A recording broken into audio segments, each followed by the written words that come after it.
Quand je maigris, ai-je faim? Bonjour à toutes et à tous, bienvenue dans cette vidéo. Je suis David Vigneron, je suis infirmier diplômé d'État, formateur en hypnose clinique et en EFT et j'ai moi-même perdu 28 kilos en quelques mois et ce durablement puisque c'était en 2019.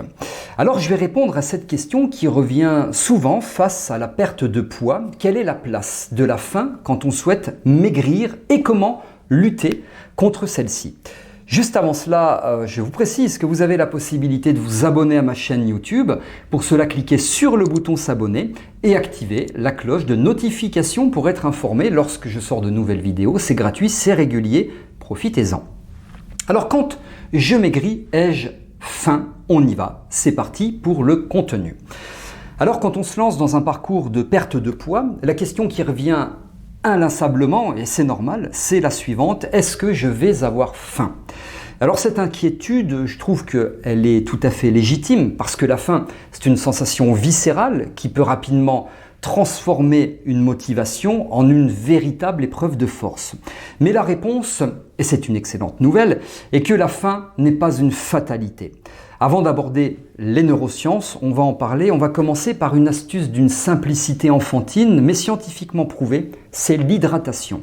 Saviez-vous que très souvent, votre cerveau confond la soif avec la faim? D'ailleurs, ce phénomène est très bien documenté. Une étude publiée en 2016 dans la revue scientifique, pardonnez-moi pour mon anglais, Physiology and Behavior a montré que les signaux de la soif et de la faim sont traités dans des régions du cerveau qui sont très proches.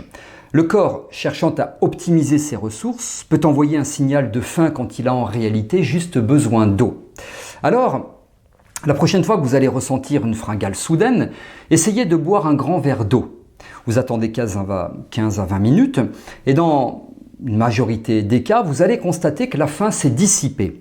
Au-delà de cette confusion, l'eau joue un rôle direct sur la satiété. Le simple fait de remplir votre estomac avec un liquide non calorique, l'eau, envoie un signal mécanique à votre cerveau lui indiquant que l'estomac n'est plus vide. D'ailleurs, il y a des études qui ont quantifié cet effet. Une recherche de l'Université de Virginie a révélé que les personnes qui buvaient 2 verres d'eau avant chaque repas perdaient en moyenne 2 kilos de plus sur une période de 12 semaines que celles qui ne le faisaient pas. L'eau, elle agit souvent comme un coupe-faim naturel, en tout cas selon ce que je vous explique ici. Boire de l'eau tout au long de la journée, par ailleurs, ça aide à maintenir un bon métabolisme et à éliminer les toxines, ce qui contribue à une bonne santé générale, ça aide et tant mieux, et à l'efficacité du processus de perte de poids. C'est comme c'est une habitude à intégrer absolument, sans effort et sans coût. Ensuite, pour comprendre la faim, il faut se pencher sur le rôle des hormones et la façon dont elles communiquent avec votre cerveau. La science a identifié un système de régulation complexe impliquant plusieurs acteurs majeurs. Les deux stars de ce ballet hormonal sont la gréline et la leptine. C'est quoi? Eh bien la gréline, elle est produite principalement par l'estomac, c'est l'hormone qui crie « j'ai faim ». Son taux augmente avant les repas et vous l'avez compris, diminue après les repas. Elle agit directement sur l'hypothalamus, qui est une petite région du cerveau qui est le centre du contrôle de l'appétit. Et quand vous perdez du poids, le taux de gréline peut avoir tendance à rester élevé, ce qui est une des raisons pour laquelle la sensation de faim, elle, peut persister. Il y a des études qui montrent qu'une perte de poids de 10% peut entraîner une augmentation de 20% de la gréline. C'est une réponse adaptative de votre corps pour vous inciter à récupérer les kilos perdus et ça ne joue pas en notre faveur.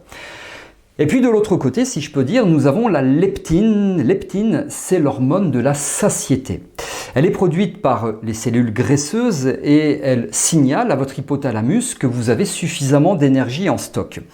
Plus vous avez de graisse, plus vous produisez de la leptine, ce qui est censé réduire votre appétit. Mais chez de nombreuses personnes en surpoids, une résistance à la leptine peut se développer, ce qui signifie que le signal de satiété ne parvient pas correctement au cerveau. La bonne nouvelle est que le choix de vos aliments peut influencer ce balai hormonal. Les protéines et les fibres augmentent la production de leptine et prolongent la sensation de satiété. Manger ces aliments, ça donne le temps à votre cerveau de recevoir le signal « je suis plein » et de réduire la sécrétion de la fameuse gréline dont je vous parlais. C'est pourquoi, par exemple, un déjeuner riche en fibres vous donne l'impression d'être rassasié plus longtemps. Comprenez que votre assiette n'est pas seulement une somme de calories, c'est un ensemble de signaux chimiques qui impactent directement votre cerveau. Les neurosciences ont d'ailleurs démontré comment la composition de vos repas régule la faim. Les fibres que l'on trouve dans les fruits, dans les légumes, les céréales complètes, les légumineuses agissent à plusieurs niveaux. Tout d'abord, elles ajoutent du volume à votre estomac sans ajouter de calories, ce qui déclenche ainsi un signal de satiété mécanique. Ensuite, et c'est important, elles ralentissent la digestion. Ce processus lent permet une libération progressive des sucres dans votre sang, évitant ainsi les pics de glycémie suivis de chutes brutales. Or, ces chutes de glycémie sont directement liées au fringales. Des études ont prouvé que les régimes riches en fibres permettent de mieux contrôler l'appétit et de réduire l'apport calorique global. Par exemple, une méta-analyse publiée dans The Journal American Journal of Clinical Nutrition, pardon pour mon anglais, a conclu que l'augmentation de la consommation de fibres entraînait une perte de poids et une réduction de la circonférence de la taille. Les protéines, eh bien, elles sont tout aussi fondamentales. Elles ont un impact plus fort sur la satiété que les glucides ou que les lipides. C'est ce qu'on appelle l'indice de satiété. Les protéines stimulent la production d'hormones intestinales comme le peptide PYY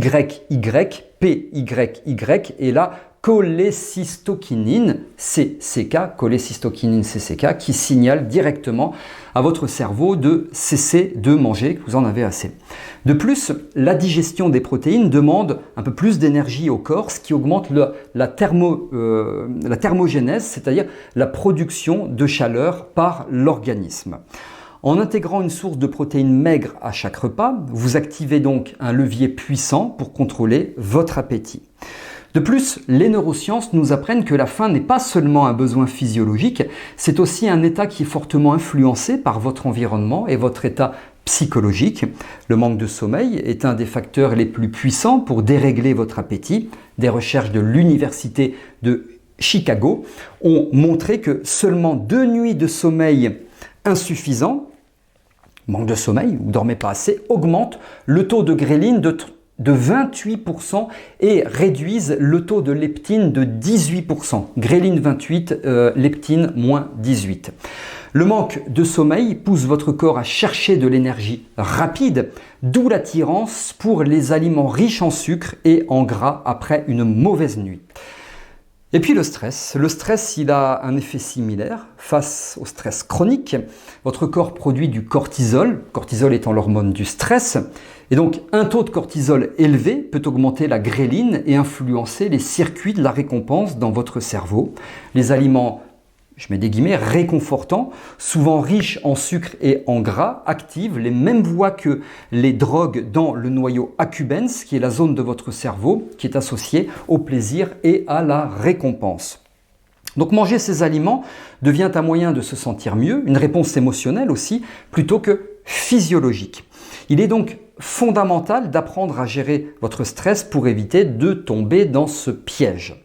Enfin, la perte de poids durable ne peut se faire sans une transformation révolutionnaire de votre relation à la nourriture. Les neurosciences de l'alimentation ont prouvé l'efficacité de la pleine conscience alimentaire. Il s'agit de prêter une attention totale à l'acte de manger, sans distraction. Des études ont d'ailleurs montré que les personnes qui mangent en pleine conscience consomment en moyenne 300 calories de moins par repas. Pourquoi ? Parce que le signal de satiété n'est pas instantané. Il faut environ 20 minutes pour que votre estomac envoie les signaux de satiété à votre cerveau via les hormones et donc via le système nerveux. En mangeant trop vite, vous avez déjà surconsommé avant que le signal de satiété ne soit reçu. Pour pratiquer la pleine conscience, asseyez-vous à table, loin des écrans, vous mâchez lentement en ressentant les saveurs, en vous imprégnant des textures, vous les ressentez, vous accordez une pause entre les bouchées. Ça vous permet non seulement de savourer ce que vous mangez, mais aussi de donner le temps à votre cerveau, c'est ce que j'expliquais, d'enregistrer que vous êtes en train de vous nourrir. Vous ne combattez plus votre faim, vous apprenez à la comprendre et à l'écouter. Vous vous rendez compte qu'avec moins, finalement, vous êtes plus satisfait. Et c'est là que réside la véritable clé d'une perte de poids réussie et durable, apprendre à être en harmonie avec son corps. Voilà tout ce que je souhaitais vous expliquer dans cette vidéo. Vous avez la possibilité de vous inscrire à ma masterclass qui s'intitule « Comment maigrir durablement ». Je vais partager quelles sont les 4 erreurs à éviter si vous voulez maigrir. Je vous explique ce que vous devez mettre en œuvre dès maintenant pour réussir. Quelle est la place des émotions pour perdre du poids. Je vous donne 2 astuces très simples pour avoir moins faim. Et bien sûr, je réponds à cette question, elle est importante. Quel est le meilleur moment pour commencer à maigrir et comment réussir à maigrir en 4 étapes. Ça se passe sous cette vidéo, dans la description. C'est une masterclass qui est gratuite, comme une mini formation. Allez-y, profitez-en. J'espère que vous avez aimé cette vidéo et son contenu. Si c'est le cas, vous pouvez liker en cliquant sur le pouce bleu. Et si vous avez des questions, remarques, commentaires, suggestions ou autres, vous pouvez m'en faire part. Je réponds à vos questions sans intermédiaire. Merci pour votre attention. On se retrouve prochainement dans d'autres vidéos. À très bientôt.